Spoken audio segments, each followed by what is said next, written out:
El programa México 500 de la Universidad Nacional Autónoma de México presenta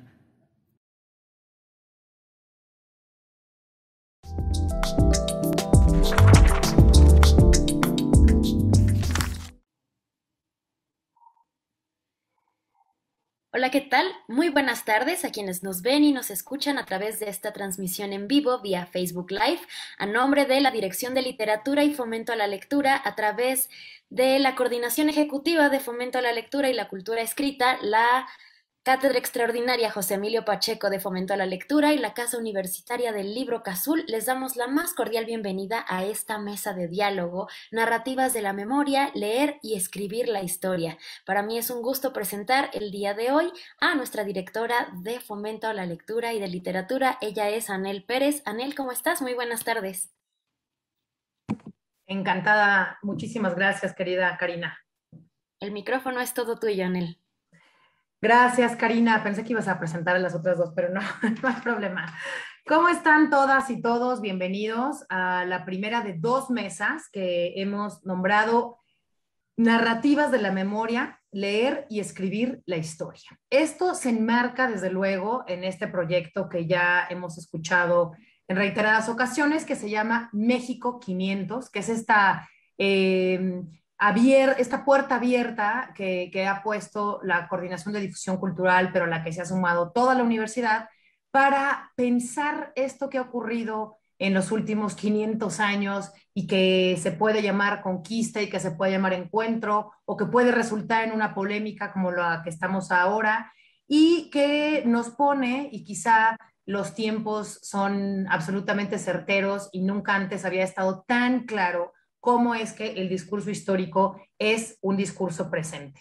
Hace mucho tiempo que no teníamos un gobierno que mirara los objetos históricos de manera permanente y con tanta discusión como ahora, y la decisión o no de si nos deben de pedir perdón o no, el tema de si el árbol sigue siendo de la noche triste o el árbol de la victoria, y en fin, una serie de pensamientos y acotamientos que tienen que ver con cómo ha permeado la historia y cómo conforma nuestra identidad. Y hoy nos toca, por parte de la Dirección de Literatura y Fomento a la Lectura, a través de su cátedra José Emilio Pacheco, y en suma con la Casa Universitaria del Libro, pensar todo este terreno desde el ámbito de la literatura y de la cultura escrita. Es decir, nosotros queremos con estas dos mesas entender cómo se lee y se escribe, no solo la historia, sino cómo son los procesos de lectura y escritura de todo este periodo que diríamos el México 500. Entonces, nos acompañan dos expertas en el tema. Me da muchísimo gusto que se sumen Raquel Urroz y Úrsula Camba con nosotras. Me da bienvenidas a las dos. Gracias por aceptar y estar con nosotros. Y les recuerdo al público que el día de mañana es la segunda de las mesas para hablar de siglo XIX y XX. Hoy vamos a hablar de prehispánico y de lo que podemos llamar virreinato, colonia, o como Úrsula decida que lo nombraremos para efectos del día de hoy. Y mañana sobre el siglo XIX, XX y lo que llevamos del XXI, con la mesa que va a moderar Rosa Beltrán y con las invitadas Carmen Boullosa y Pedro Ángel Palau. Así que hoy nos toca entonces hablar de esto que hemos llamado libro o formas escriturales en el México prehispánico y en la colonia. Nos acompaña, por una parte, la doctora Raquel Urroz. Raquel, bienvenida. Ella es licenciada y maestra en Historia por la Universidad Nacional Autónoma de México y doctora en Antropología también aquí por la UNAM. Ha escrito un montón de cuestiones que tienen que ver con su tema de estudios, que básicamente es el de la historia de la cartografía. La doctora Urroz se ha dedicado sobre todo a pensar los espacios, la conformación y la conceptualización de los espacios americanos para Europa y europeos para América. Tiene mucha bibliografía sobre el tema. Durante toda esta sesión vamos a ayudarles, y también en redes sociales, con bibliografías de apoyo para estas mesas. Y la doctora Urroz ha estado también, ha colaborado como docente en muchísimas instancias educativas en México, por supuesto, y desde luego en la UNAM, pero también en nuestra querida Instituto José María Luis Mora. Y digo querido porque es un instituto siempre con muchísima fuerza y con muchísima voz en los terrenos de la historia, lo mismo que la ENA, lo mismo que el ITAM y otras instancias. Así que, doctora Raquel, muchas gracias por estar aquí con nosotras. Olvido decir que junto con nuestra otra invitada, conformas el Consejo Asesor que preside difusión cultural para este proyecto que he mencionado, el México 500, de la conquista del México y Tenochtitlan. Así que muy bienvenida, querida Raquel. Voy a presentar a la doctora Úrsula Camba. Ella es licenciada en Historia por la Universidad Iberoamericana y maestra y doctora en Historia por el Colegio de México, otra institución que también ha estado muy activa ahora en el que todo el mundo estamos repensando y interpretando este ciclo que nos compromete por la evidente cercanía de este viernes 13 de agosto, en el que algo que ustedes dirán que fue lo que sucedió. Entonces, la doctora Camba Ludlow es especialista en temas como la historia de las mentalidades, la historia cultural, la historia de la sexualidad, y recientemente ha trabajado también muchísimo el tema de la negritud y la esclavitud en el México virreinal. Ha escrito varios artículos al respecto y 3 libros justamente sobre el periodo virreinal. La doctora Camba Ludlow se ha especializado en la asesoría de guiones para series históricas, en la difusión de la historia de México, y eso, Úrsula, ahora que la Coordinación de Humanidades de la UNAM ha abierto una dirección de divulgación de las humanidades, pues revalora el efecto de la difusión que debe tener la historia y la historia de México en particular, no solo en la literatura, sino en todos los medios digitales. Así que tenemos esta mesa con 2 especialistas, con 2 especialistas que miran distintos periodos históricos, y quizá ahí podríamos empezar en cómo la propia temporalidad es un arquetipo del estudio de la historia y una herramienta para poder dividir en bloques este pasado que toma nombres en función de ciertos criterios que ustedes pueden decirme. Y la primera pregunta para las 2 sería, ¿cómo o qué es, cómo se escribe, desde dónde y cómo es que se escribe, en el caso de Raquel, en el mundo prehispánico, y luego Úrsula, cómo se escribe en el mundo virreinal?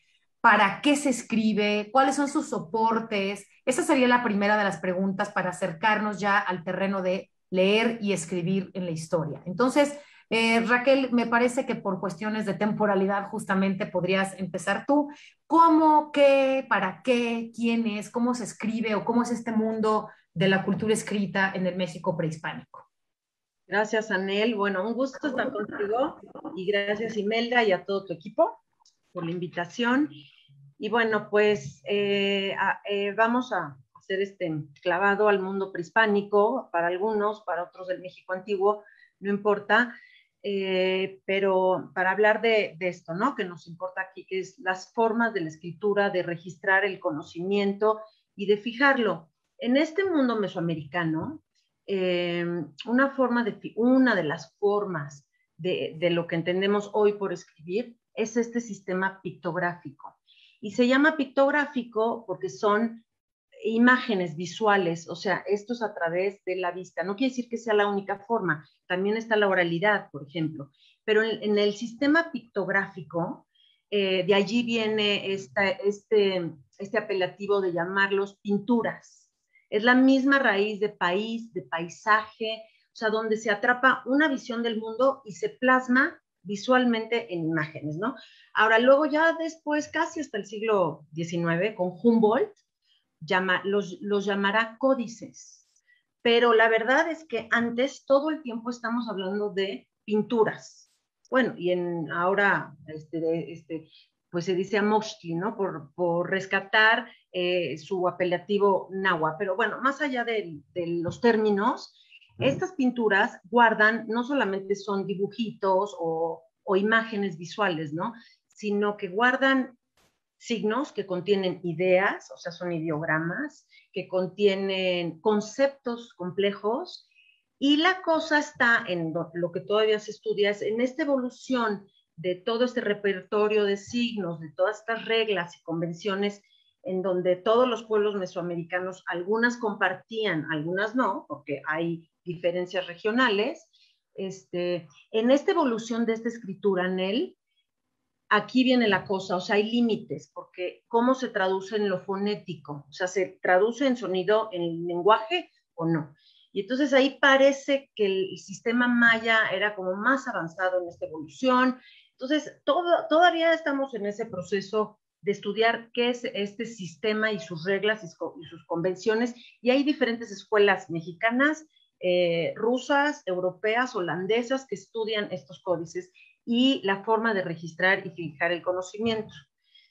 Preguntabas que dónde o quién los elabora y en qué contexto, ¿no?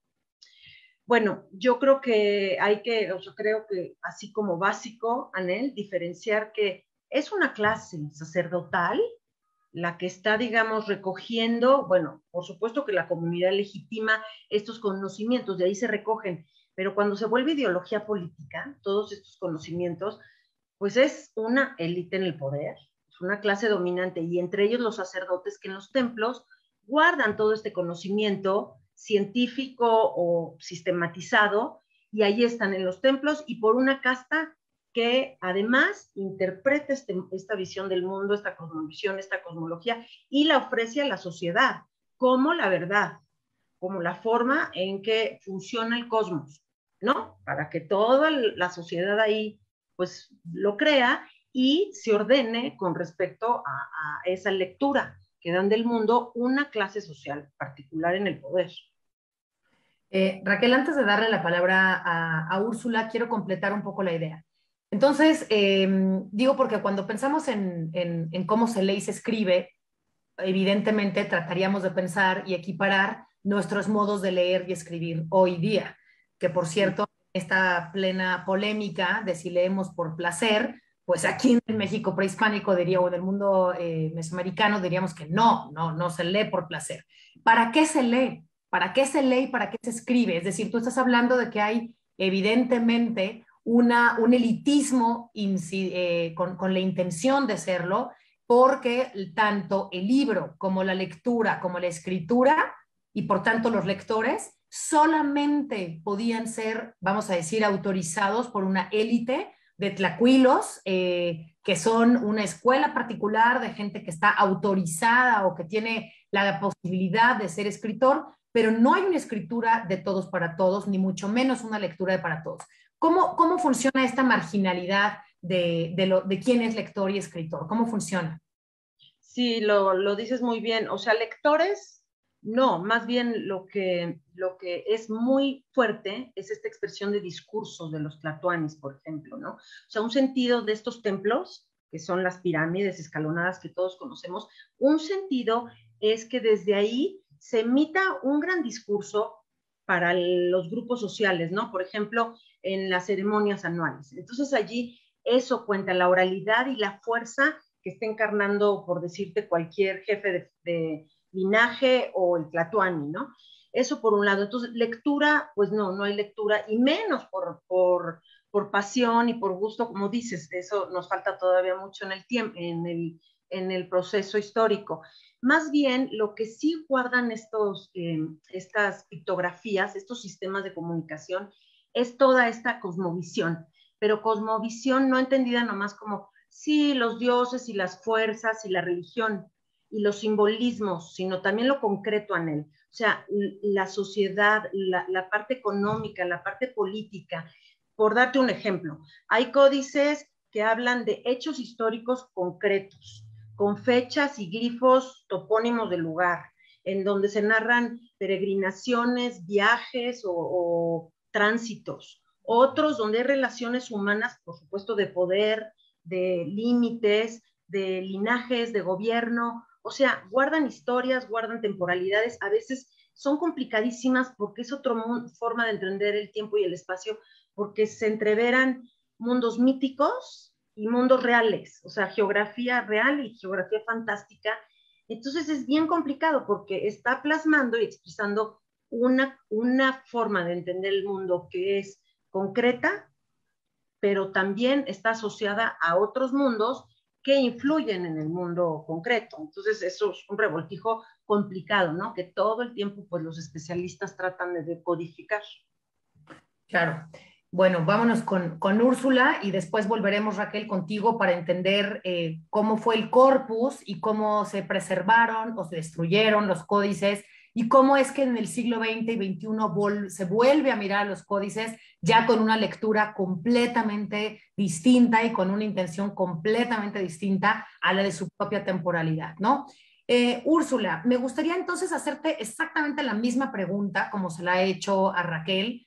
Es decir, vamos a suponer que en 1521 y varios años de varias décadas posteriores hay un encuentro de dos formas escriturales y por tanto de dos formas de lectura y eso va a producir un efecto en quien escribe y quien comprende ese mundo también.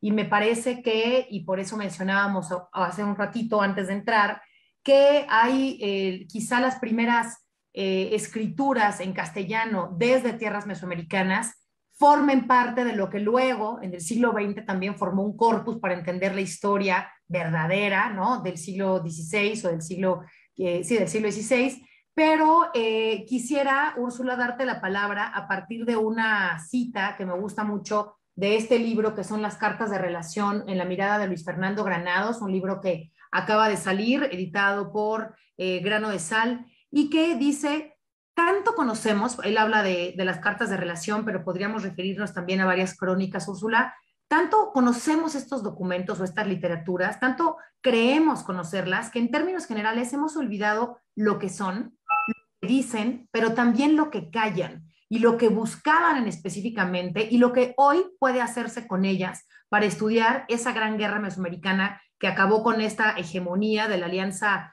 Acolo-Mexica, Tepaneca, en el verano de 1521, hace justamente 500 años, o sea, esta singular coyuntura histórica que, pues, buena o mala costumbre, hemos estado llamando la conquista de México. Entonces, Úrsula, ¿qué son estos nuevas escrituras y qué pasa con esta forma de lectoescritura europea, en particular la castellana, y cómo se topa y qué pasa con esta forma de tratar de entender estos libros o eso que ellos querían entender como libros, que eran los códices que Raquel nos ha dicho? Tu micrófono, Úrsula, por favor. Se me olvida, perdón. Sí, bueno, primero, las cartas de relación que... perdón, antes, gracias, por supuesto, gracias por la invitación, como no tenía micrófono, gracias por la invitación a platicar con ustedes, me encanta la idea. Y sí, quisiera empezar diciendo que las cartas de relación nos las dejaron leer a todos en secundaria, no es una lectura para secundaria, y habría que entender no solo las cartas de relación, sino las crónicas del siglo XVI en un contexto en el cual no están escritas ni para que los lea gente de secundaria, ni para que lo lea gente de prepa, ni para que lo lea gente en general. Principalmente las cartas de relación están escritas, o Cortés las escribe para justificarse ante la monarquía, para justificar sus acciones, para justificar su incidencia al gobernador de Cuba, que es a quien le debía, digamos, lealtad como la primera autoridad que lo había enviado a explorar, digamos, no explorar, sino como a otear estas tierras de lejos. Entonces, lo que está haciendo Cortés sobre la marcha, porque se da cuenta que lo que encuentra es un mundo prodigioso y que él no le alcanza, también se da cuenta, no le alcanza para comprender absolutamente todo a lo que se está enfrentando, pero intenta, claro, también en esta necesidad de justificarse, es todo el tiempo ensalzar este gran imperio, este gran Tlatoani, este poderío, porque finalmente es también medirse con el enemigo y no puedes como enaltecerte con un enemigo pequeño, ¿no? Entonces él todo el tiempo está reconociendo esta complejidad, este grado de civilización, digamos, entendido en el sentido de que es muy distinto al que encuentran en las Antillas. O sea, las sociedades de las Antillas son sociedades más rudimentarias que las que se encuentran acá. Entonces, lo que trata de hacer Cortés todo el tiempo es eso, es justificarse, es decir, yo gané esta tierra para el rey, para la corona, para honra y fama de la monarquía. Entonces, así como las cartas de relación están hablándole al monarca, muchas otras, o la gran mayoría de las otras crónicas, también le están hablando al monarca o están discutiendo entre sí quién dijo la verdad, quién inventó, quién sí estuvo, quién no estuvo, quién me platicó. Entonces, es el caso de López de Gómara, que es, digamos, el biógrafo autorizado, entre comillas, de Cortés, pero es también el caso de Bernal Díaz, que está discutiendo, diciendo yo estuve ahí y no sucedió de esa manera. Entonces hay que entenderlas como textos que son para público muy reducido, y a pesar de que se publican las cartas de relación, salvo la primera y la quinta, se publican en el siglo XVI y, pues claro, como habla de estos mundos prodigiosos, aquí me gusta porque Raquel dice que es difícil de pronto leer los códices. Yo creo que hay un montón de cosas que podemos nosotros entrelazar, Raquel, a pesar de ser mundos tan diferentes. Porque en los códices de pronto es difícil distinguir lo que es mítico o lo que es fantasioso de lo que es real. Sucede en las crónicas también. En las crónicas de estos exploradores o incluso de los que no vinieron y que hacen alusión a cosas míticas o lugares míticos que realmente no existen porque nadie los ha visto, pero que en el imaginario existen y que se mezclan con los lugares reales. Eso creo que es muy importante. Y este público muy pequeño, ¿quién es? Pues la monarquía, pues a lo mejor el Consejo de Indias, los más cercanos al rey.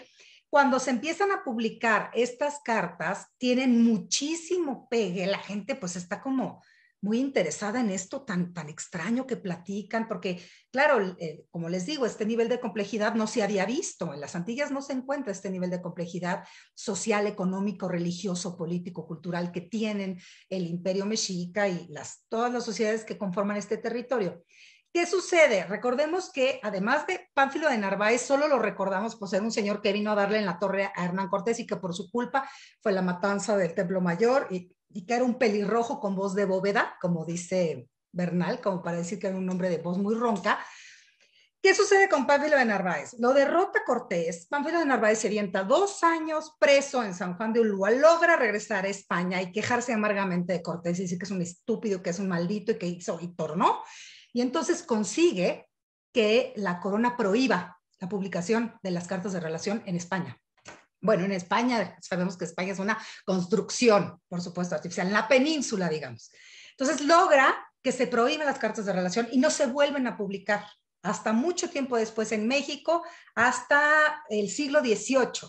Entonces, tenemos que ubicar estas crónicas y estas relaciones en un contexto muy reducido, donde es muy poca gente la que tiene acceso a esa lectura y la que tiene acceso a esos relatos escritos. No quiere decir que oralmente no regrese un indiano o no regrese alguien y les platique, qué sé yo, fábulas, historias, pero como cultura escrita es un público muy reducido el que puede acceder a esos textos, que no son propiamente literatura de entretenimiento, son como parecidas a las relaciones de méritos, que son esto de mi abuelo fue el que pacificó esta tierra, porque no usan la palabra conquistar necesariamente, el que pacificó y pobló estas tierras, y entonces yo pido una merced para que por favor, ¿no? Como lo piden los franciscanos, los agustinos, los dominicos, para que les den un convento, para que les den más tierras, para que les den mercedes. En general, eso es lo que hacen las crónicas, como solicitar o pedir un favor real. Úrsula, antes de regresar con el tema de Raquel, ¿cómo se va componiendo un corpus que es un corpus de lo escrito, de lo que relaciona justamente los dos mundos? ¿En dónde se resguarda? ¿Quién lo censura? Tú estabas hablando ahorita de la censura de las cartas de relación. ¿Quién las censura? ¿Quién las permite? ¿En qué momento la imprenta incide en sus posibilidades de distribución? Y con esto quiero mencionar que aquí hay un trabajo que deberíamos de recomendar también, el de Cristina Gómez, de la Facultad de Filosofía y Letras, que ha hecho una serie de volúmenes a propósito de la circulación de los libros y de las bibliotecas. Pero en ese sentido, Úrsula, ¿cómo crees que evidentemente hubo un trabajo de historiadores, a lo mejor liderados por León Portilla, ¿no? Ya desde el siglo XX, finales del siglo XX, pero desde antes me parece que hay la conformación de un corpus, que son los compendios escritos que se leyeron específicamente para entender lo que había pasado en el siglo XVI, lo que podríamos llamar historiografía propiamente, ¿no? Para entender la escritura de la historia, con la intención de eso, de encontrar la verdad de las escrituras, la verdad del escrito, la validación de estos escritos que lejos de ser literatura, llevaban una condición prometedora que es el tema de la verdad. Y en ese punto también después me gustaría, Raquel, entrar en el tema de la no intención de verdad o ficción en los códices, como sí lo hay, Úrsula, en una mirada ya de historiador o historiográfica sobre una literatura que no se hizo, como tú misma has dicho, con la intención de ser histórica. Sí, es que hay una voluntad como de comprender estos mundos en aras también de convertirlos y de poderlos dominar, que es la preocupación casi etnográfica. Sabemos que el término no es, digamos, es un anacronismo, pero es una figura que quisiera utilizar para explicar esta curiosidad que guía a Sahagún con sus informantes, que son estos 4 sabios, que en el colegio están recabando toda esta información y es un compendio enorme que tampoco ve la luz en su momento. Eso es importante también resaltarlo. A pesar de que hay esta preocupación de compilar todo esto, de comprender estas sociedades, de traducir las palabras, los gestos, la comida, los rituales de todo tipo, hay siempre un poco como de reserva de la monarquía en torno a estos temas que pueden parecer de pronto que están ensalzando estas culturas que finalmente los españoles intentan dominar.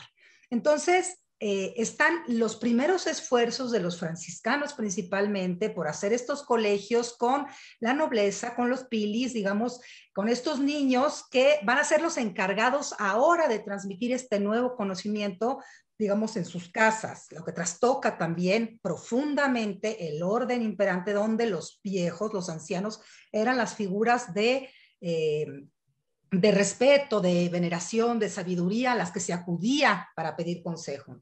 Y en el momento en el que se trastoca esto y empiezan a enseñar a los niños, eso es importante también que a la gente le quede claro, los frailes aprenden las lenguas indígenas. Es decir, aprenden el náhuatl, aprenden el maya, aprenden zapoteco, para poder acercarse a esas culturas. Y hay, ¿no?, un reducido grupo de estos indígenas nobles que aprenden a su vez a lo mejor latín, castellano, y entonces que pueden conformar digamos, esta nueva documentación a la cual de todas maneras no van a tener acceso la gran mayoría de la gente porque sigue siendo un saber, elitista, al fin y al cabo. Claro. En este mismo sentido y justo con este cierre de la élite, Raquel, que acaba de decir Úrsula, me gustaría regresar entonces a la parte como material del códice. Además, creo que sería interesante conocer los soportes, en qué estaban hechos y con qué se hacían y demás, si es que lo quieres ahondar. Pero me interesa mucho que nos digas en dónde circulaban estos códices o quién practica la lectura y quién los preservó, Raquel, porque tenemos un conocimiento del siglo XIX al XXI, hay un conocimiento de cuáles son estos códices, en dónde estuvieron, quién los preservó, dónde están ahora, y toda una tecnología para preservar estos códices, ¿no? Úrsula dijo algo muy importante y me parece que sería interesantísimo que nos compartas, Raquel, cómo es que hay el códice prehispánico, pero luego el códice del siglo XVI, que tiene la particularidad única quizá, no de ser una edición, digamos, bilingüe, pero sí con 2 intenciones y 2 formas de escritura distintas, porque no son 2 escrituras que traducidas una de la otra, por eso digo que no son bilingües, sino son con 2 herramientas y elementos completamente distintos. Entonces, es toda esta pregunta un poco grande, Raquel. Pero tú... A ver, o sea, ya se han hecho estudios, por decir uno, Pablo Escalante ha organizado los mapas prehispánicos y luego los de la época novohispana, y Stephanie Wood, por ejemplo, y hay muchos, ¿no? Javier Nogués. Las formas, hay muchas formas de tener estas pictografías, o sea, hay rollos, hay planos, hay libros, hay tiras, por ejemplo, hay, etcétera, ¿no? Lienzos, muchos son de papel amate, otros son en papel maguey.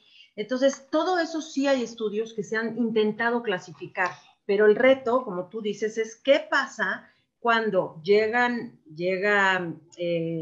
los españoles, destruyen otra vez, no es que destruyan, destruyen una capa, los símbolos de esta clase dominante, de esta élite, y sus formas de poder, ¿no? O sea, sus templos, sus registros del conocimiento, se acaba la forma de que hacen guerra, se acaba la forma de que obviamente que hacen las ceremonias para sus dioses. Todo eso sí, inmediatamente se pone un hasta acá. Toda la demás estructura social permanece, no es tan fácil que vengan los procesos de occidentalización y tampoco es tan fácil que haya una nueva forma de comunicación. Entonces, ¿qué pasa? Se entrelazan, ¿no? ¿Qué es lo que estás diciendo? La cosa, Nel, es que yo pienso que en el ejercicio de historiador, que tiene su, digamos, su método, su rigurosidad, hay enfoques, porque luego los historiadores no lo hacen explícito, pero hay como marcos teóricos que hay que explicitar para ver desde qué ángulo estás estudiando. Te voy a dar un ejemplo.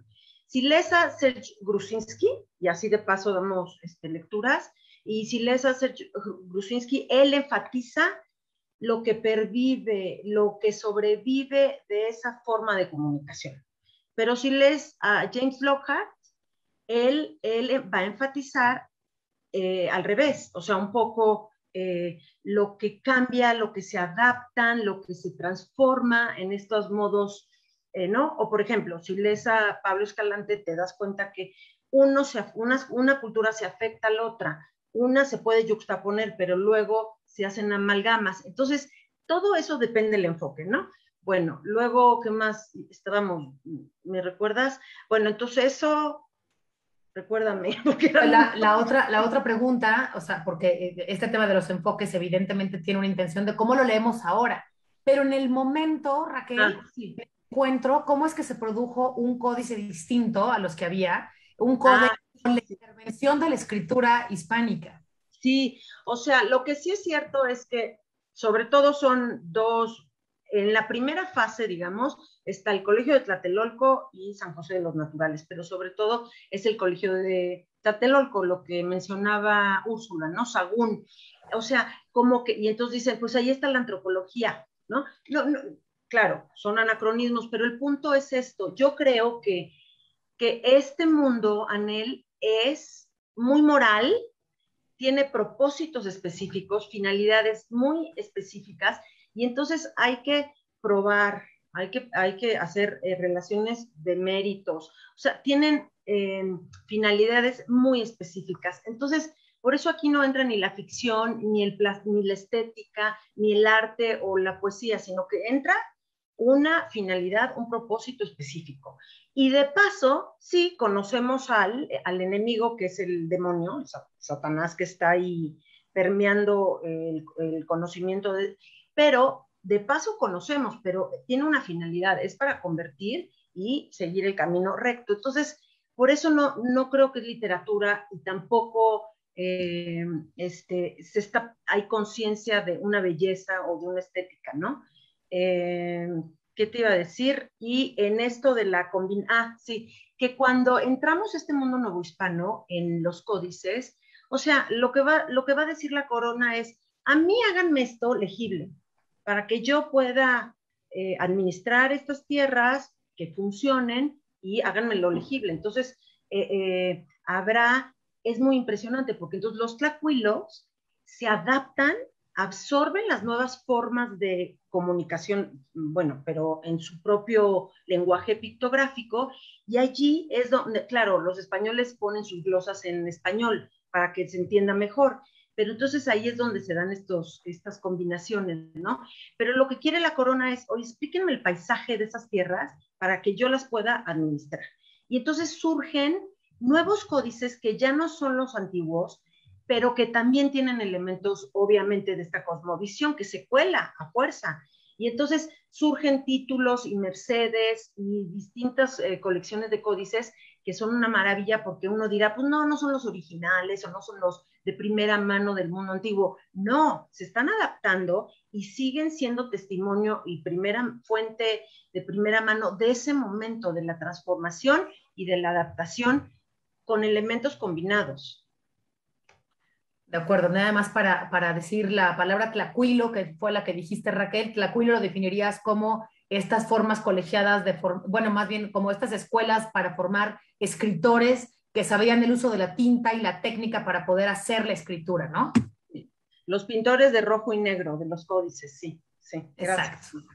Y en tu caso, Úrsula, y para insistir en esto, y se nos olvidó ahorita con Raquel, el tema de cómo se preservan en dónde se preservaba, en dónde se congregaron estos productos o estos escritos, qué particularidad tuvo el Archivo de Indias en esta condición de preservar y de hacer, pues, permitir y prohibir, ¿no, Úrsula? Que también se convierte en la mirada y en el poder sobre la escritura y la lectura. Pues sí, porque, digamos, a mí, antes de eso quisiera detenerme nada más un poco para que la gente pueda visualizar estos hombres que llegaron con Cortés, que son los primeros europeos, digo, contando a Hernández de Córdoba, Juan de Grijalva, los dos náufragos, etcétera, son en realidad los primeros como europeos que llegan en forma y no hay una imprenta en América.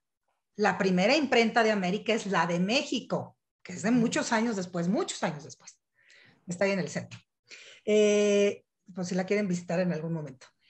Entonces, tú podías tener un libro, por ejemplo, a lo mejor Bernal Díaz del Castillo leía El Amadís de Gaula, que era una novela de caballería muy típica de la época, como un bestseller. Pero claro, esos libros se cuidaban, porque no sabías cuándo iba a volver a llegar otro libro. Ahora nosotros tenemos libros en todas las ediciones posibles, en todos los formatos, electrónicos, no electrónicos, pocketbook, baratos, caros, de pasta, de mesa, de silla, de quién sabe qué tanta cosa. Ahí tienes un libro y pues a lo mejor es un libro que te acompañó en las Antillas durante todos los años que te aburriste como una ostra en las Antillas, porque eso reportan también los castellanos que están ahí como, Dios mío, ¿qué es esto? Lo que nos trajo Colón, ¿no? Incluso, no sé, lo señalan cuando salen los hijos de Colón acompañando a la reina Isabel de Pajecitos, dicen, ahí van los hijos del almirante de los mosquitos, que ha descubierto tierras de vanidad y engaño para sepulcro de los hidalgos castellanos, ¿no? Porque es así como, maldita la hora que se nos ocurrió venir. Entonces hay que pensar en ese mundo, porque de ese mundo es de donde salen estos primeros europeos. Claro, después empiezan a llegar de la península, pero muchos vienen de Cuba y de la Española. ¿Qué tendrían entre sus manos? Los que pudieran tener un libro y cómo cuidarían ese libro, ¿no? Por un lado. Por otro lado, ¿dónde se preservan? Digamos, los que tienen mayor acceso a la escritura y a la lectura, por supuesto, pues los conventos, las bibliotecas de los conventos, que son las que guardan, pues, mucho del saber, porque no hay este concepto tampoco. Parece una perogrullada, pero la gente no tiene por qué saberlo, no lo sabe. No existen las bibliotecas públicas. No es como que, ay, voy a ir a una biblioteca pública, voy a sacar un libro, lo voy a leer. Es un conocimiento reservado que después será parte, por ejemplo, de la universidad, de ciertas corporaciones que son las que tienen el conocimiento en los siglos virreinales y principalmente lo tendrá la iglesia, los conventos y quienes están, digamos, rodeados de libros que son, pues, los religiosos, los sacerdotes. Y aquí quiero permitirme leerles un pedacito de una visita que hace el obispo Palafox. Todo el mundo conoce al obispo Don Juan de Palafox, que era el obispo de Puebla, un obispo muy combativo, y entonces va de visita a Zongolica, que es una región todavía hoy en México pobrísima, una región con muchos problemas, digamos. Y entonces dice, yo fui a un lugar que se llama Zongolica, que está entre tierras y montañas muy ásperas, donde había un viejo de 80 años y que tenía traducidos en su lengua, le hacen náhuatl, algunos pedazos de Fray Luis de Granada y muchos apuntamientos de historia. Y habiendo predicado un predicador y dicho en el sermón cierto ejemplo que había sucedido en Alemania, se llegó a este viejo venerable, después de haber predicado, y le dijo, Padre, aquel caso que referiste, dime en qué Alemania sucedió, ¿en la baja o en la alta? De suerte que allá, en aquel cabo del mundo donde no tienen libros, ni noticias, ni letras, sino eterna servidumbre y soledad, sabía el viejo que había dos Alemanias. Me gusta esto porque a pesar de que es una excepción, te permite también entender los alcances y los intercambios que había entre estos grupos aún apartadísimos de la metrópolis y de los que detentaban, digamos, el saber o la escritura. Me encanta que cierres con eso, Úrsula, porque la pregunta que quiero ahora derivar un poco es, ¿cómo estos escritos que tuvieron la intención que ya nos dijeron ustedes y que tuvieron el nivel de circulación, de promoción o de censura que nos acaban de decir, cómo llegaron a la mirada del siglo XXI? O sea, ¿cómo hoy ahorita estamos hablando de esto? Y Raquel, quizá la primera pregunta entonces sería, una vez que se quemaron, bueno, no nos has contado, pero hay un momento en el que se prohibieron y se quemaron o se destruyeron algunos códices prehispánicos, ¿no? Y luego en algún momento alguien decidió preservarlos, que eso nos interesa mucho, cómo se construyó una pequeña biblioteca de códices, en dónde están o qué pasa con ellos hoy día, y cómo es que finalmente hay una relectura hoy día de estos lectores que somos los que estamos siguiendo este Facebook Live, y aprovecho para saludar a la gente que nos está siguiendo y recordarles que nos manden sus preguntas en vivo por Facebook o por donde nos estén siguiendo. Y Raquel, ¿cómo es que ahora hay una lectura desde el siglo XXI de eso mismo que se produjo hace 500 o 600 o 700 años, con estas intenciones claras que nos has dicho, que no son la de la estética de la lectura, y que no fueron escritas para ser leídas por nadie más que los destinatarios específicos? ¿Y cómo es que hoy resultan una fuente no solo historiográfica, Raquel, sino de interés público? O sea, ¿cómo es que esto se convirtió ahora sí en una estética de lectura? ¿Y cómo es que estos códices fascinan, ¿no? Y a mí me sorprende mucho en las ferias de libro recientes que hay facsimilares de los códices, y estos facsimilares se llenan de público que observan estos objetos con una cierta, a ver si estás de acuerdo conmigo, más que romantización, casi una sacralización de eso que se escribió en ese entonces, ¿no? Ajá. Bueno, ya me di cuenta que cuando me lanzan muchas, me tienes que estar recordando. Voy por la primera, cómo se preservan, ¿no? Y cómo desaparecieron la mayoría. Un ejemplo que me viene a la memoria es Diego de Landa, por ejemplo, en Yucatán, es famoso, ¿no? Que quema todo, y es bonito, hay historias muy entrañables porque él ya, supongo que de viejito, no sé qué edad tendría décadas después, hoy pues ya se había encariñado, ya había entendido ya se habían entendido estos puentes hasta de afecto, ¿no? Y entonces se arrepiente de todo lo que había quemado. Y entonces así es como nace él ya mayor, el escribir las cosas de Yucatán, la relación de las cosas de Yucatán, algo así, Diego de Landa. Y entonces es muy padre porque quema con esta religiosidad militante de destruir, y luego, ese es un ejemplo. Sagún, que es otro fundamentalísimo, me encantaría tenerlo a la mano, pero voy a perder el tiempo, y hacer como hizo Úrsula de Ler. Pero cuando abran Sagún, la primera cuartilla, dice un epígrafe que él va a ser como un doctor. Primero diagnosticar la enfermedad, o sea, él está pensando que están enfermos, entonces diagnosticar, o sea, conocer la enfermedad, y luego ya doy la cura. Eso es, Anel. Bueno, preservar. ¿Dónde están? ¿Cómo llegaron hasta el día de hoy, no? Bueno, estos documentos pictográficos, como dijo Úrsula, en los conventos, pero también ya a nivel barrios y a nivel muy local, en las parroquias. O sea, cuando penetra todo este mundo religioso desde las primeras décadas de los frailes, todos franciscanos, aquí en la Ciudad de México, agustinos, dominicos, y hasta dentro de los barrios penetran estas parroquias, estas visitas, estas ermitas. Allí se hacen estas amalgamación de elementos pictográficos, y ahí se preservan. Entonces, hoy en día todavía existen en muchos pueblos de México, en las parroquias, o sea, guardan celosamente esos títulos o esos planos en donde, y sobre todo los usan para pleitos de demarcaciones, de mojoneras con el pueblo de al lado. Entonces, aquí se ve cómo el río, o cómo esta piedra, o este templo, o estas piedras marcan y definen lo que es nuestro y lo que es de... Entonces, todavía cuentan, y para la corona contaban como pruebas para litigio y para apelar, ¿no? Entonces todavía son tesoros que se resguardan en los pueblos y en las parroquias. Y luego, ¿qué íbamos a decir? La relectura de estos tesoros hoy en día, ¿no?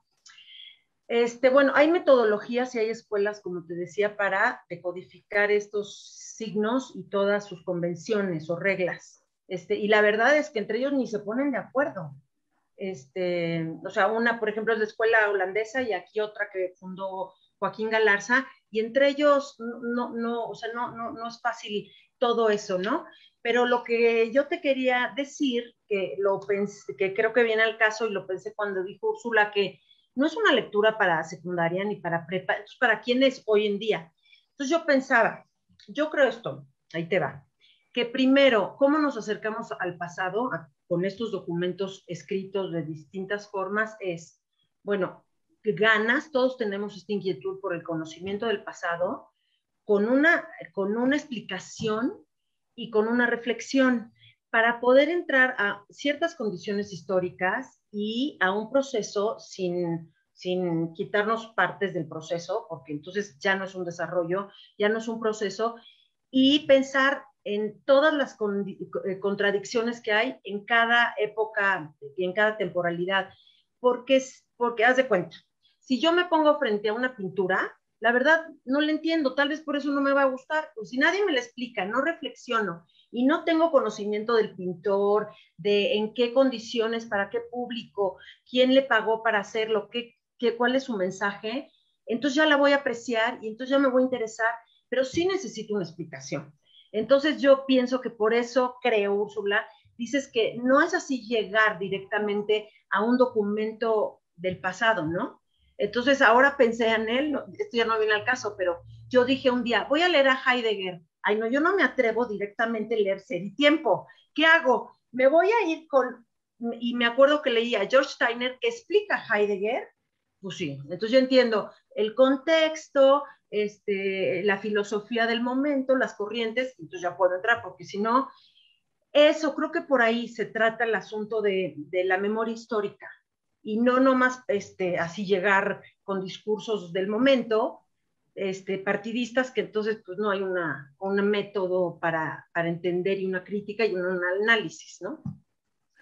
Claro, y sobre todo con el tema de la estética de la lectura y la intención literaria. Úrsula, en el tema de este corpus de crónicas, de cartas de relación, de diarios, de explicaciones de este nuevo mundo, luego viene, bueno, y con la absoluta implicación de lo que tuvo que ver con la imprenta en México, luego pasaríamos, digamos, a un siglo XIX con otras intenciones y con una producción propiamente literaria, ¿no? O sea, se actualiza el concepto del para qué se escribe, y luego entraríamos en un siglo XX que tuvo la intención de democratizar la lectura y escritura, alfabetizar como un símbolo de modernidad. En fin, llegamos a un siglo XXI en el que volvemos a leer las mismas miradas que se leyeron en el centenario de la Revolución o en el centenario de la Independencia, ¿no?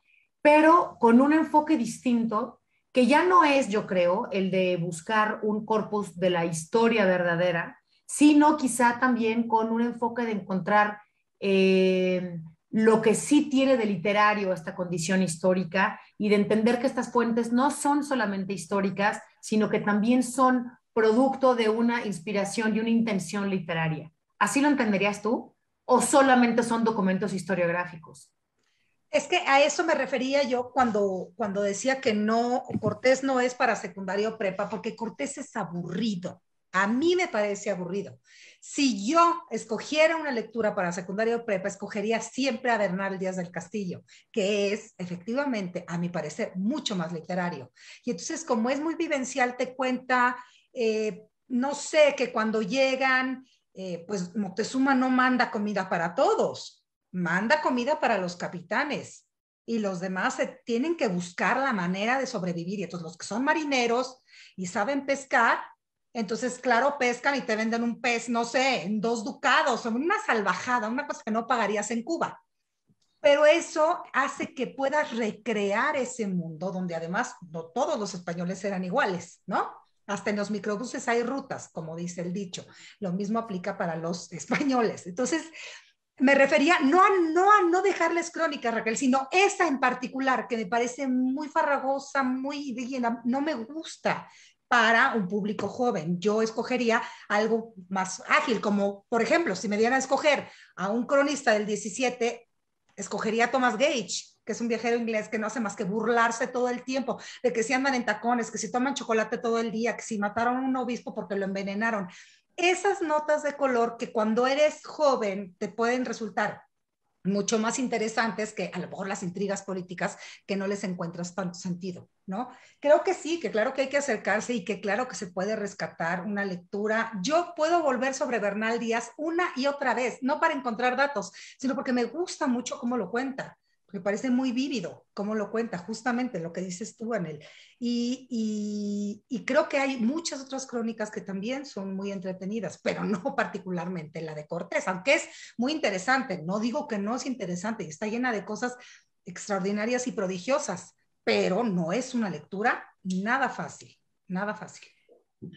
Definitivamente no es fácil, ni se hizo para hacer una lectura fácil, que creo que es lo importante de rescatar en las dos, con las dos.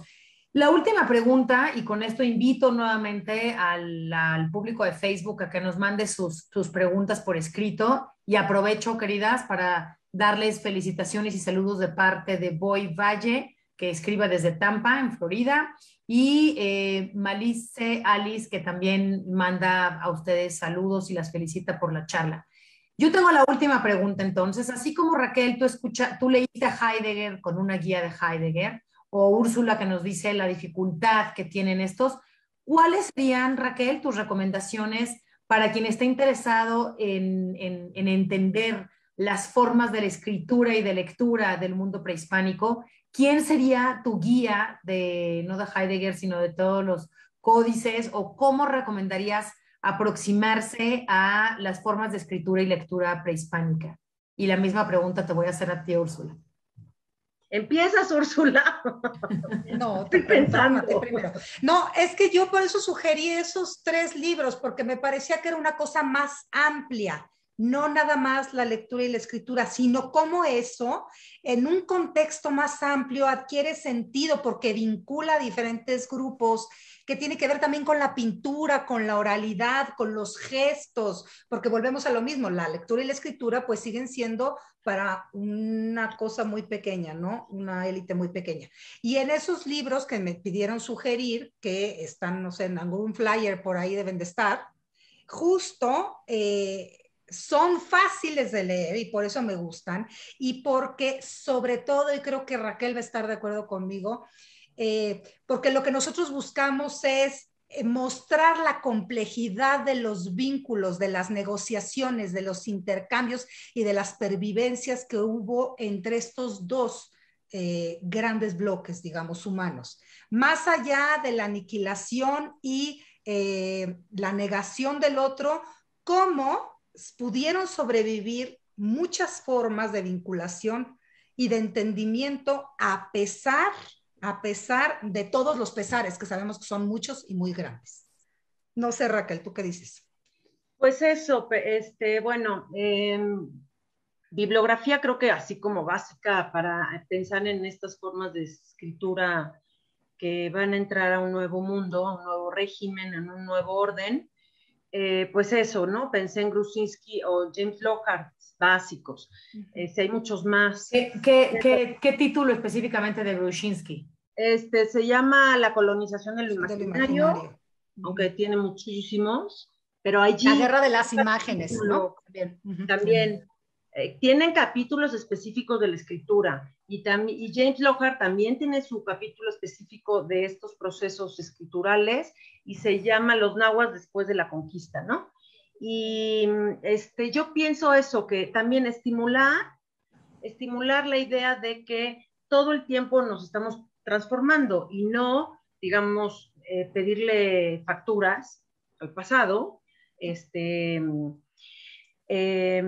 creo, y pienso que hoy en día sí ayuda. También pensé en Paul Ricoeur, que este gran libro de lo que se olvida, lo que resguarda la memoria, y lo que acumula la memoria, o sea, a su conveniencia. Es un gran libro, lo que pasa es que es enorme y es difícil, pero es padrísimo. Yo entendí ahí muy bien, a mí me quedó claro esta memoria histórica que a veces es selectiva y por lo menos estar conscientes de que a veces de un así plumazo, borramos etapas que no nos gustan o digamos, buscamos víctimas o pintamos mundos utópicos. Y pues yo creo, Anel, que la idea es asumir todo el desarrollo histórico, haya sido el que haya sido que nos tocó, con cosas de vicios, pero también con talentos, con creatividad y la verdad, con todo lo que México ha exportado y aportado al mundo en esas combinaciones, ¿no? Y pensar en eso. Creo que por ahí va. Entonces, todas las lecturas que vayan en este sentido, creo que sí nos ayudan a la reflexión de hoy, de pensar en un México de hoy, y no de las condiciones históricas de los tlatoanis o que tenían toda su cosmovisión también muy violenta, y los españoles que también tenían una religiosidad muy violenta. La verdad, somos herederos de pueblos bien, bien guerreros, bien violentos, y yo pienso, Anel, ya con esto me callo, asumir hoy y ser responsables que el enemigo no es ni uno ni otro, sino que el enemigo es hoy, buscar la justicia hoy, y las formas patriarcales o los espacios donde cosifican y masculinizan todo o cosas de poder que nos hagan daño, mejor eso hoy, pero pues ¿quién es culpable? No, mejor somos responsables de todos los legados, con lo bueno, no bueno y malo, sino con los vicios y con todas las fuerzas, ¿no? Que vienen del mundo judio-cristiano, mediterráneo, grecorromano y también del mundo mesoamericano, que yo me fascina, pues es tan rico. Y ya me eché mi filosofía final.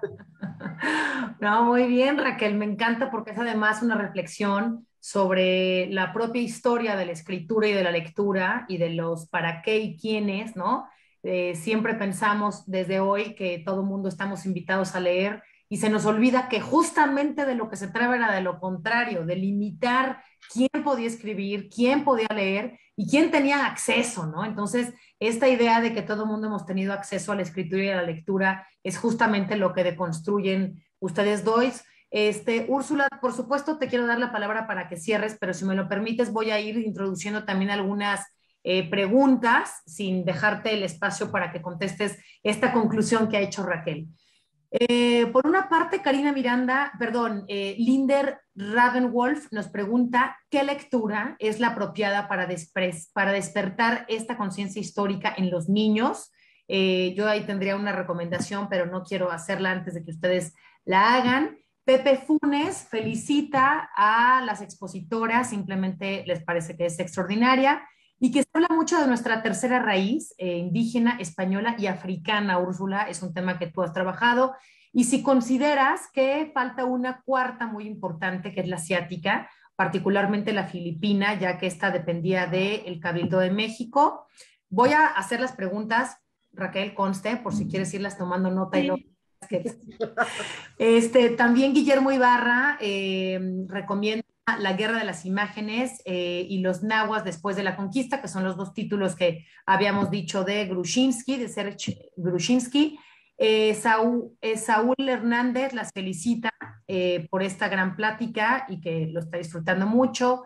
Linda Ravenwolf también dice que le da muchísimo gusto tener estos diálogos, igual que James Hele, que te quiere mucho, Úrsula, eso ya es otro terreno de lectura.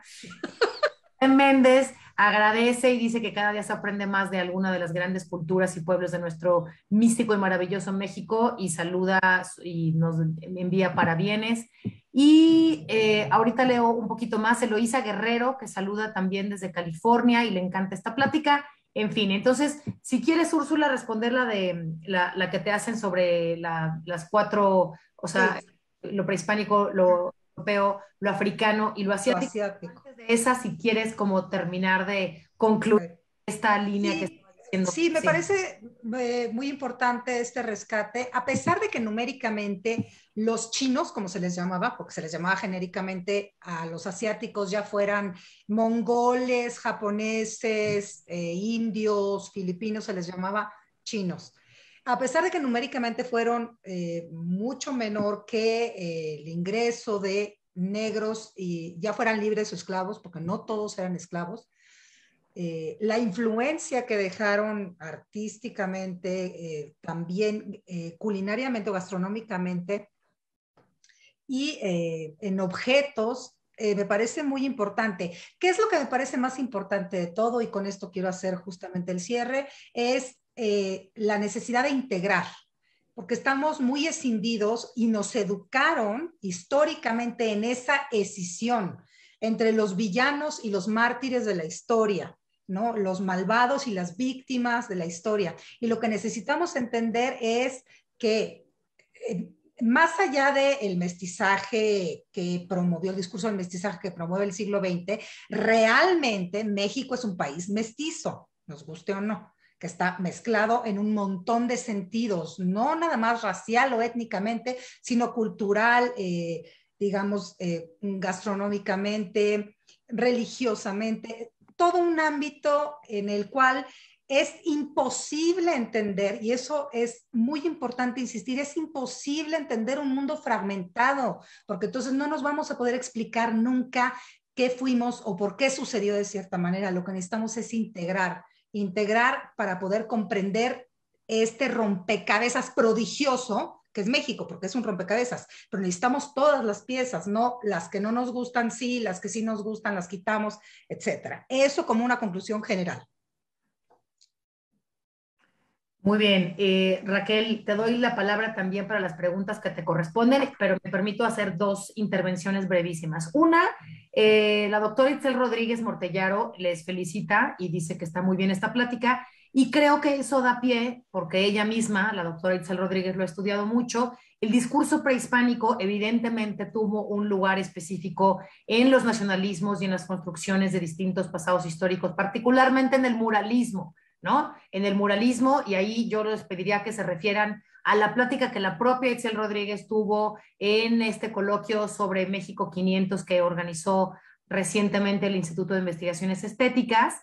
Y el segundo, Raquel, nada más, ahora te doy la palabra, para la persona que preguntaba sobre niños, si estás de acuerdo, Raquel, yo recomendaría sin duda la editorial Tecolote, que Editorial Tecolote tiene varios títulos, uno de ellos es Ecos de la Conquista, que me parece uno de los mejores libros para fines de primaria y secundaria, pero para niños un poquito más chicos, la edición Editorial Tecolote tiene de la investigación de Cristina Libura, que se ha publicado hay 10 tomos de historia, y 2 o 3 están hechos específicamente a partir de los pictogramas que Raquel Urroz nos ha hablado hoy, y para entender junto con los niños cómo es esta figuración de lo escrito y lo imaginario y lo escrito en pictogramas, ¿no, Raquel? Para que los niños entiendan cómo se usa un códice y qué es un códice. Creo que Editorial Tecolote tiene condiciones buenísimas. Raquel, te doy la palabra entonces para concluir las otras preguntas. Sí, que bueno, tú eres la experta en recomendaciones de lectura. Yo ahora solo me viene a la mente que a mí me gusta mucho. Hay un libro de Bernardo García Martínez, historiador y geógrafo del Colegio de México, que hizo en cómic La Conquista de México. Y además que tiene una forma de narrar muy padre, y para mí muy acertada, muy rigurosa, es en cómic. Entonces, bueno, ese recomiendo, es La Conquista de México por el Colegio de México, de García Martínez, en cómic.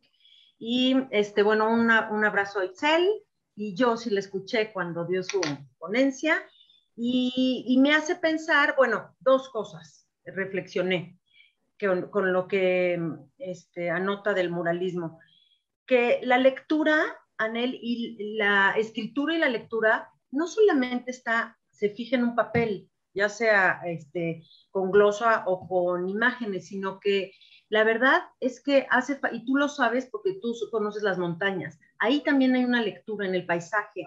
En las calles de México, o sea, solo falta ir a las calles del centro de México, por ejemplo, o de cualquier pueblo, para ver qué nos dice ese, o sea, estar como tener esta actitud un poco del romanticismo, donde uno está abierto con la intuición para ver cómo está, o sea, también se lee el mundo en las calles, en las montañas, en lo que se modela y se transforma en los paisajes urbanos o rurales, y también en un mural, también en la arquitectura y también en las orientaciones de las ciudades antiguas. O sea, la astronomía está ahí reflejada y la cosmología en cómo se orientan y cómo es esta arquitectura. Es decir, a mí se me hace que la invitación, Anel, es que hay muchas formas de escritura en estos procesos históricos, en donde, porque la verdad es esas personas que no saben, entonces juzgan que no, el imperio inca pues no, leía su mundo y organizaba su mundo con quipus, que son estos hilos, con nudos, que son escritura. Bueno, son otras formas de escritura. Los cerros en México, las montañas, tú sabes, son otras formas de leer llenas de poderes y de fuerzas. Entonces, ampliar y la otra es no olvidarnos de las condiciones y los contextos, porque si ya nos movemos ahora sí a la conciencia de la literatura, pues sí va paralelo al nacionalismo, a la secularización, como dice Roger Chartier, a este mundo donde ya hay cultura popular y ya hay cultura de los lectores que se van al café, que se van aunque sea uno el que lee, pero les leerá el folletín o la novela por entregas, se las leerá en el parque o en la Alameda. Entonces, y de allí yo creo que hay muchas formas de ampliar este concepto, ¿no? De lectores y escritores. Me encanta tu cierre, Raquel. Aprovecho para, en ese mismo marco, hacer dos preguntas, incorporar dos preguntas que me parecen pertinentes ahora. Una es un poco difícil porque es la de César Martínez. Pregunta, ¿cuál es la corriente historiográfica que en la actualidad domina el discurso sobre la conquista? Esa es una pregunta muy polémica y que tiene muchas respuestas posibles. No sé quién quiera animarse y la voy iba a decir linkeando, pero iba a decir, la voy a ligar con la pregunta de Rosa Beltrán, que me gusta mucho porque incorpora también la anterior.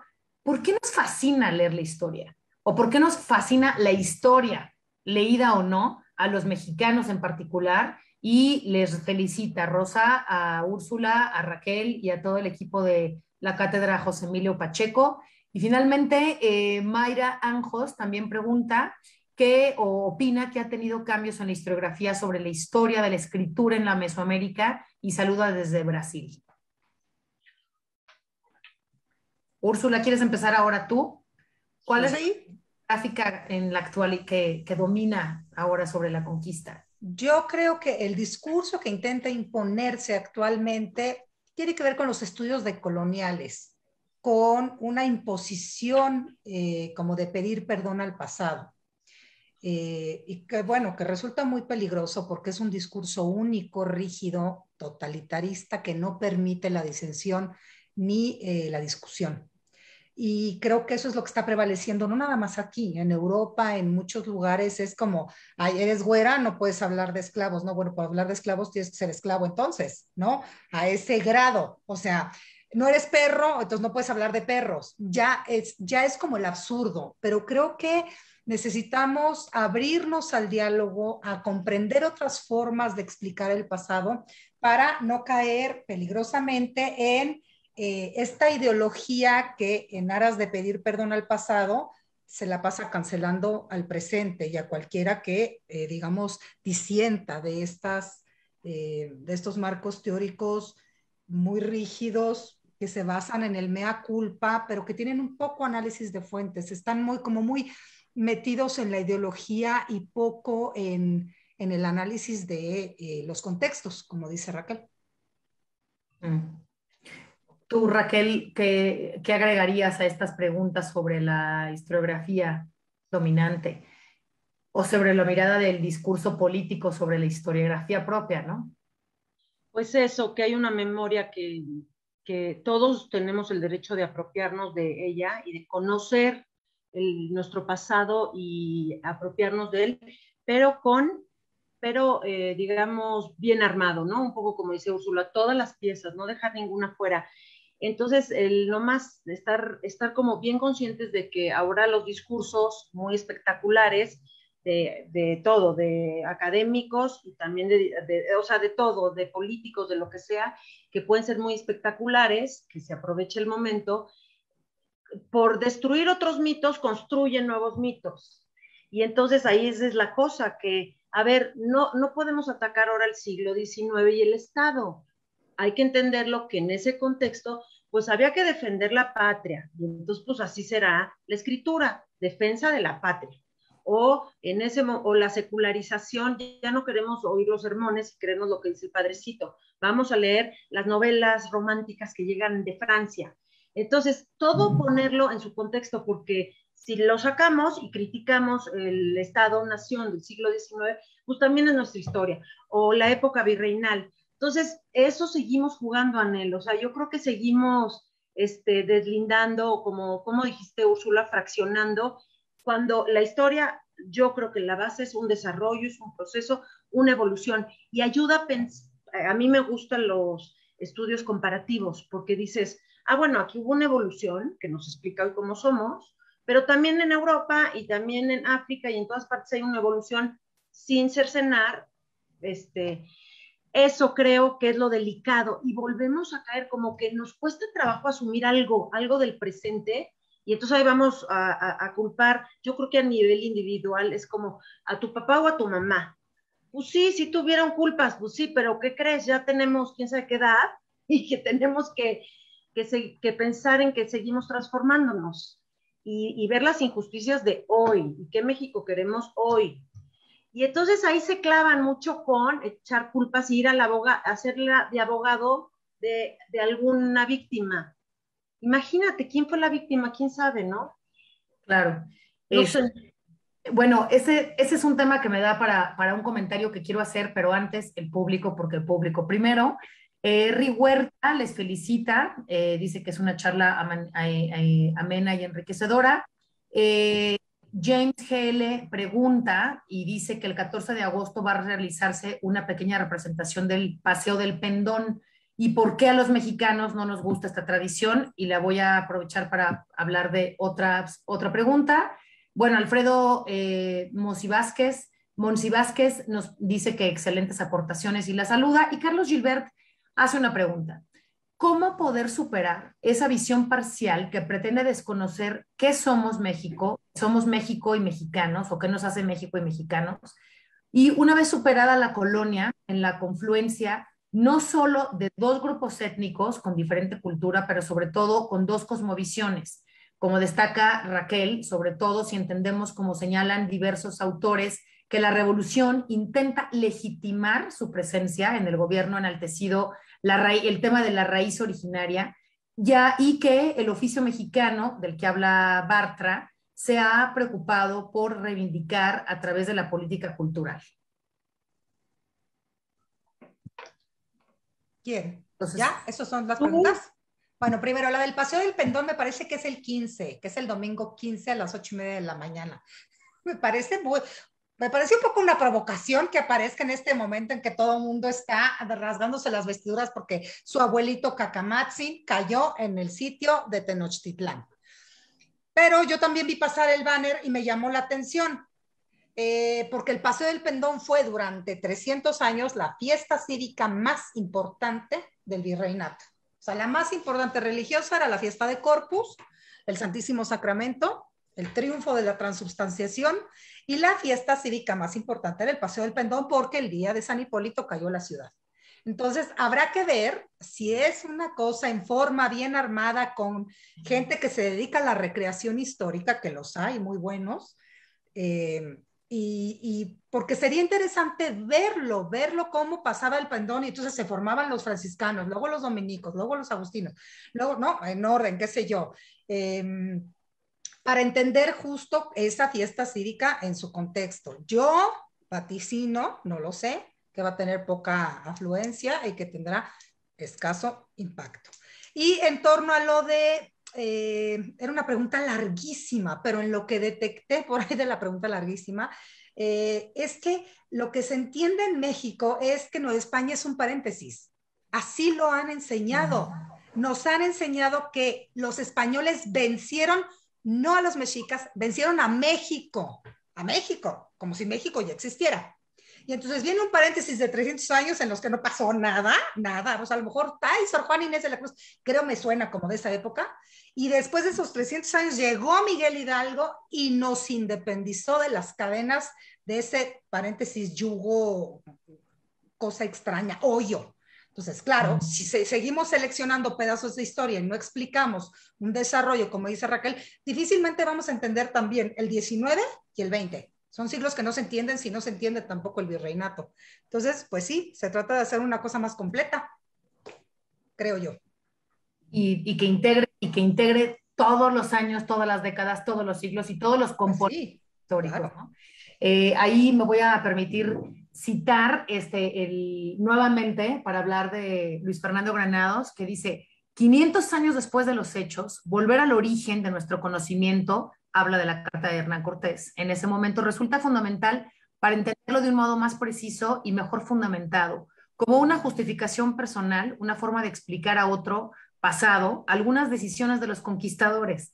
Esa nueva edición de Hernán Cortés se basa en la versión más antigua que se conserva, pero con la ortografía modernizada y demás. Pero lo que creo que hace es facilitar la lectura desde el presente, en el presente, de todos estos procesos que has integrado, Úrsula y Raquel, en ese sentido. Y sirva esta lectura y esta cita que acabo de decir de Luis Fernando Granados para honrar la memoria y la vida de un historiador como él, que falleció lamentablemente mucho antes de todo lo que hubiera tenido que decir y de todo lo que hubiéramos tenido que leerle. Así que un abrazo hasta donde esté el corazón de Luis Fernando Granados en esta plática. Y permítanme este minutito, Raquel y Úrsula, nada más para hablar de... Yanel, faltó sí, la que hice una pregunta, Rosa, que sí, ¿por qué nos fascina la historia? ¿Por qué? Yo quiero responder que no sé, pero que como no puedo ser una novelista como ella, pues entonces,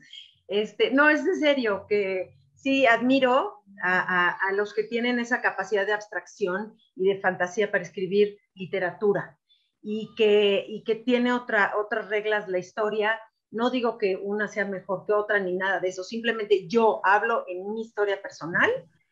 Como no me iba a atrever yo a escribir una narrativa libre, pues me apegué a las reglas de una disciplina como la historia. No sé, Úrsula, cuál sea su historia, pero esa es mi respuesta para Rosa, que la admiro.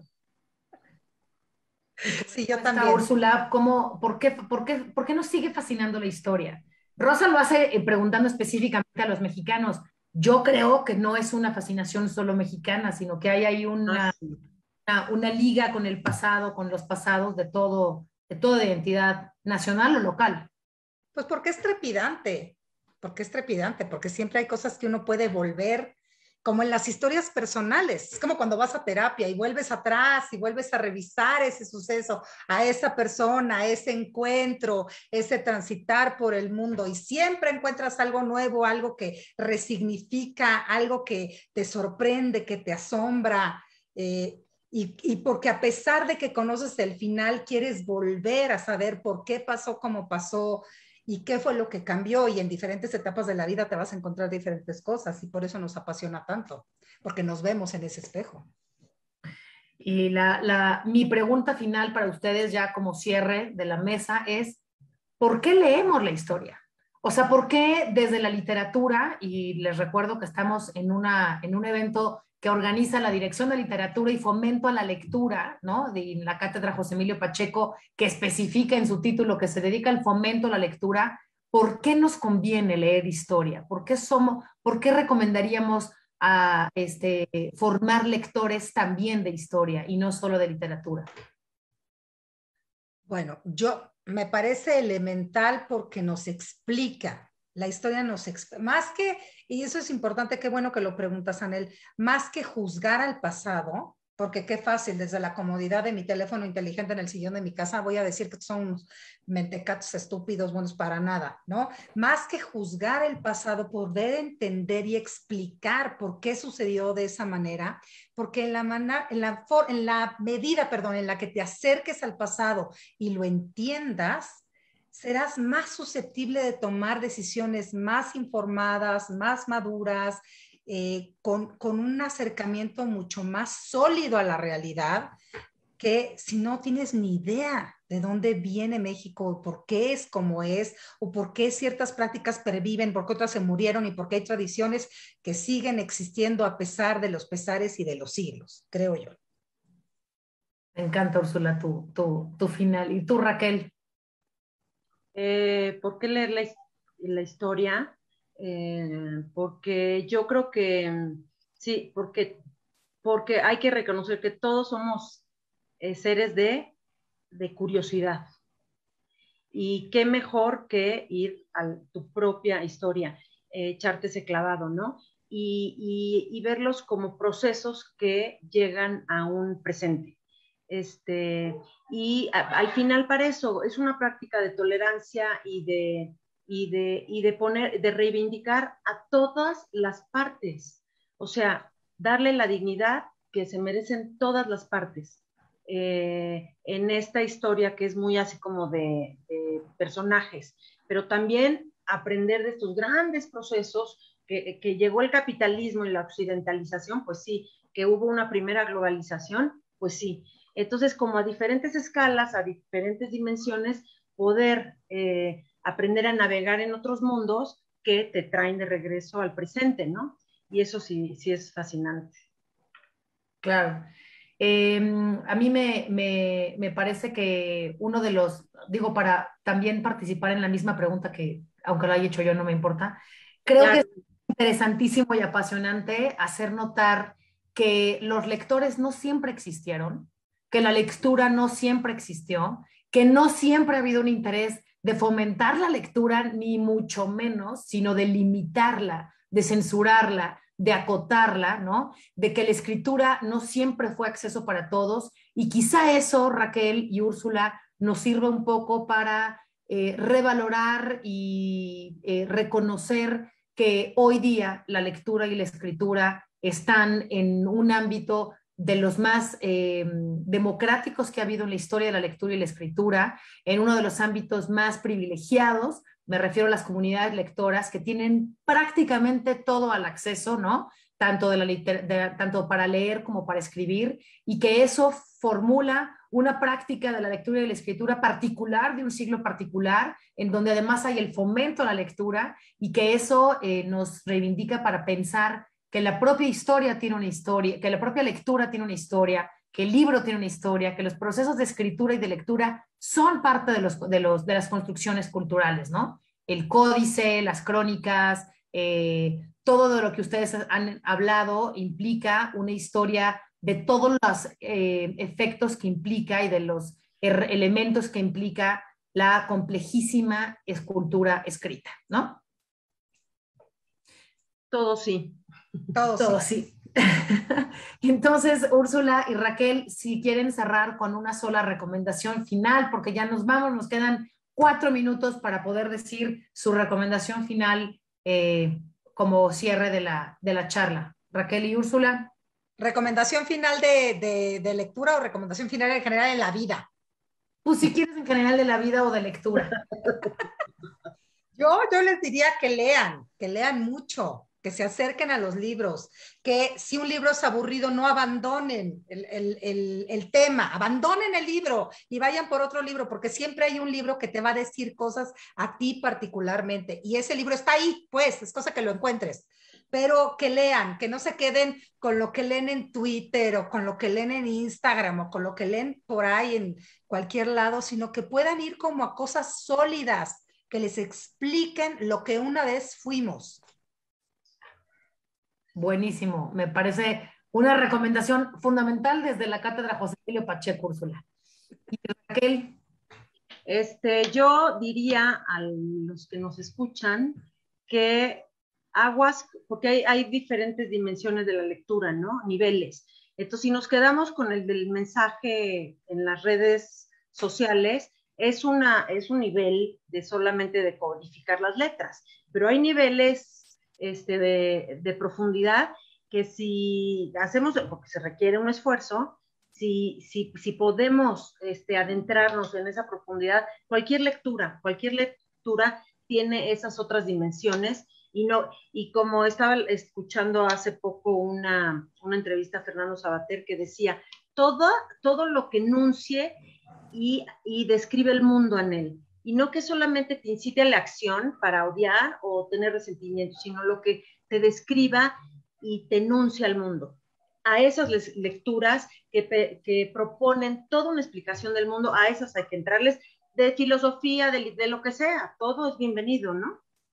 Me encanta, Raquel, me encanta porque entonces ponen el dedo en esta mira que es importante para la Coordinación de Difusión Cultural y para la Cátedra José Emilio Pacheco y para la Casa Universitaria del Libro y para todos, que es que la formación de lectores no es nada más la literaria, sino que está todo el mundo y toda la producción de conocimiento que tiene la UNAM para leer. Quiero recordarle al público que mañana tenemos una segunda mesa para hablar de todo este proceso que mencionaron Raquel y Úrsula el día de hoy, pero puesto en miras del siglo XIX, del XX y del XXI. Así que Raquel y Úrsula, pero el público también, por supuesto, está invitadísimo mañana a escuchar a Carmen Boullosa y a Pedro Ángel Palau, moderados por Rosa Beltrán. Quiero agradecer, Raquel y Úrsula, su dedicación y su compromiso siempre, no solo con Literatura UNAM, sino con el México 500. Me encanta y me parece absolutamente necesario esta manera de repensar nuestra historia, nuestra identidad, nuestras formas de hacer prácticamente todo lo que hacemos. Recomendarle al público que sigan la programación del México 500, felicitar a Paola Morán, a Mari Carmen Sánchez y a todo este equipo que lleva el México 500, y muy especialmente agradecer a la Cátedra José Emilio Pacheco de Fomento de la Lectura, a Gloria, a Karina y muy particularmente a Imelda Martorell por la organización de esta mesa y la del día de mañana. Así que nos vemos mañana. Raquel, Úrsula, gracias. Gracias. Hasta mañana. Adiós.